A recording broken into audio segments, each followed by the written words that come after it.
questions. With more on the pros and cons of mergers and acquisitions, Ben Ferguson, host of the Ben Ferguson Show and author of It's My America Too. And Brent Knutson is the founder and managing partner of Partnership Capital Growth Advisors. And Republican Representative Darrell Issa of California is here. All right, gentlemen, good to see you guys. Brent, let me start with you. Ben, what about the consumer at the end of the day? I mean, merger activity may work well for the corporations involved, but what about the end user? Well, I think right now what you're seeing, it's not good for the end user. And I think you look at the financial system that we have right now. The big failed. And the government has been forcing them to get together. So I don't like this right now because I think it's not real and true mergers. When you have the government stepping in, doing what they're doing, they're forcing these companies to come together, and these companies are forcing these partnerships together mainly because they need the government funds or they want them.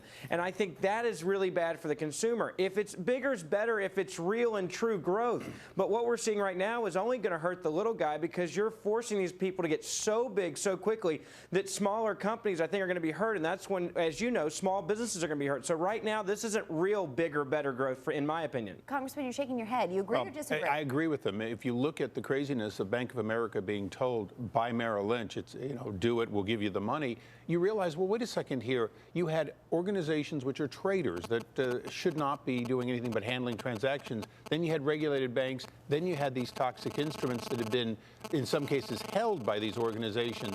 There was no logical reason to merge these organizations, and yet government intervention saw the logic and ordered it. I mean, look, Brent, you have to admit, you've seen things like PNC National City Corp. You've seen things like Wells Fargo purchasing Wachovia. Now, some of these were orchestrated by the U.S. government to make sure that a financial institution didn't fail. Now, yeah, go ahead, Ben. And I think one of the main things here that we're missing, and I think this administration is really missing in Washington right now, is sometimes it's okay for things to fail, and sometimes bigger businesses need to fail for the smaller ones to become big again. And I think that's the biggest problem right now, is we've had this mentality that if it is so big and enough people depend on you, that you cannot fail. Yeah, and the fact is, if you look over history, the bigger they fall, the more that new companies and new technology comes up. Okay, but here's the problem. I couldn't agree with you more. This is what outrages me most. This is not a Republican or a Democratic issue, but you've got the likes of Ben Bernanke and many different lawmakers, the Treasury Secretary, who are basically saying failure is not an option. So look, I mean, what about the retailers? I mean, let's be frank about it. I mean, if you look at the level of bankruptcies that we're seeing, particularly in the high yield debt markets, it's largely in areas where there's just too many and consolidation is needed. So is the retailers an example of why mergers actually work, Ben?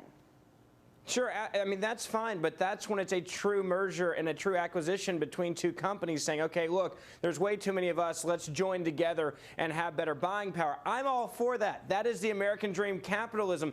But when you have companies that are trying to mutate and do something to get the goodwill of the government or taxes or a bailout, and changing what they do that they've never done before to accomplish it. You watch, next year, we're going to have some big failures because the government's not going to be able to step in, and that's when the real problems are going to happen. You know, I got to switch gears here. Let's call an audible for a moment, because we had Glenn Beck on. I like to use sports analogies, and Glenn is outrageous, and we love him for certain things, and for certain things we think is off the wall, but he causes a lot of anxiety, and he's comparing what we're seeing. He was comparing it to Nazi Germany and what's going on, and it gets a little out of control here. But what he's saying is what happened to the foundation of this country, where it was about free capital markets?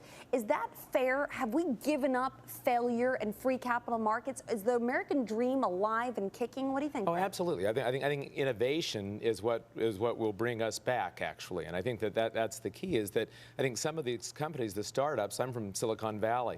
Companies start up in large part knowing that eventually they can be purchased or merged into a more efficient infrastructure, and so they don't develop all of that infrastructure. I think it's very much alive, and certainly where I live, innovation is still key. Congressman? Well, I'll tell you. I got to be honest with you, I disagree. I think it's punch drunk right now, and I'll tell you why.